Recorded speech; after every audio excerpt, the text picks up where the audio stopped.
जालन्यासह काही ठिकाणी ओबीसी आंदोलकांनी रास्ता रोको केला, मात्र कुणीही रस्त्यावर उतरून कायदा हातात घेऊ नये असं आवाहन प्राध्यापक लक्ष्मण हाके यांनी केलंय। या संदर्भात त्यांच्याशी संवाद साधलाय आमचे प्रतिनिधी सिद्धार्थ गोदाम यांनी।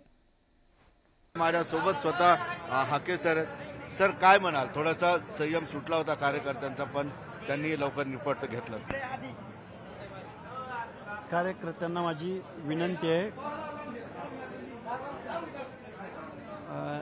रास्ता रोको सारखे कायदा हातात घेणारी आंदोलन आपल्याला करायची नाहीत। आपलं जे धोरण ठरेल, आपले नेते ठरवतील। मी तरी इथं मी एवढा मोठा नेता नाही, पण आपले नेते ठरवतील पुढे काय करायचं ते।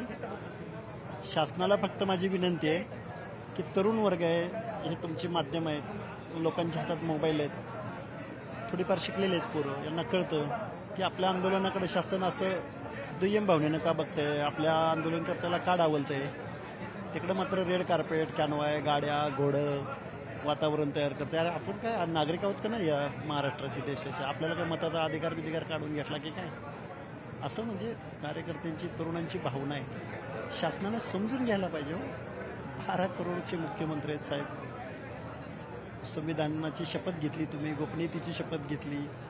12 करोड जनतेच्या हिताला कुठलीही बाधा पोचणार नाही। मी साध्या भाषेत सांगतोय, अपिलिंग भाषेमध्ये। एवढं कळू नये मुख्यमंत्र्यांना, उपमुख्यमंत्र्यांना, आमदार खासदारांना।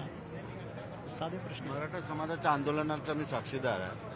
अशाच पद्धतीने रस्ता रोको झाला, त्यातून जाळपोळ झाल्या, हजारो कार्यकर्त्यांवर गुन्हे दाखल झालेले आहेत। सगळे आता कोर्टाच्या वाऱ्या करतात। कार्यकर्त्यांनी शांत आणि संयमी राहणं किती महत्वाचं अशा काळात।